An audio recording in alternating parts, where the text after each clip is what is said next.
Hello, welcome. Project 1, Installing Oracle Software.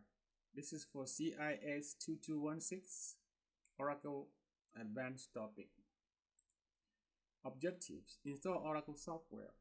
You need to buy the computer or click the link on the video to get a good deal. Create accounts or log into oracle.com. Download the software, or you can use my link here to make it easy once you log in. Double click to start installation of Oracle software. That's all we are going to do right now. So make it simple for you. I highlight this, you can copy that, and you go to your the browser.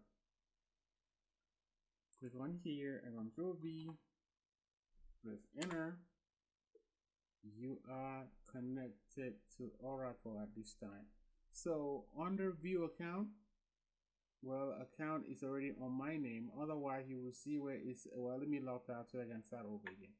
You see your name here, that means you're already logged on. So if you're already logged on, good deal. Otherwise, you will say create an account or put in your password and you'll be good to go. Once you see your name there that you're logged in, the next thing is download the software. I already made up a link for you here. Copy that and paste. Control V, press enter. And if you pay attention, you will see Oracle Database 21C Express Edition. If you click on that, the download will start for you. Once the download starts, we are done. You look for the file after the download is done. Okay, let's say the download is done. So we continue.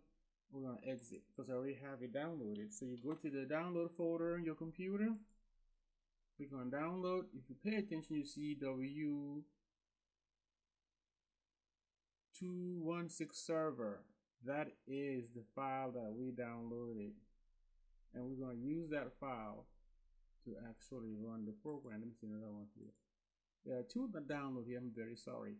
This one's an Oracle XE21 Windows 64. That's the one. So now you will have to extract that file.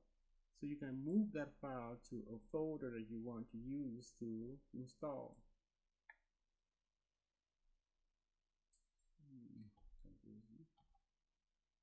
So we want to move that file to another drive that we will be using. So I'm going to pull it like this. Put it on a D drive.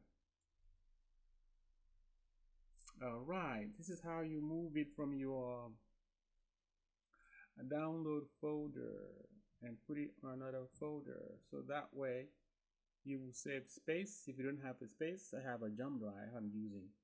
So you can also use a jump drive if you're out of space. So right, when all is said and done, you'll be able to extract the file and click on setup and you'll be able to install.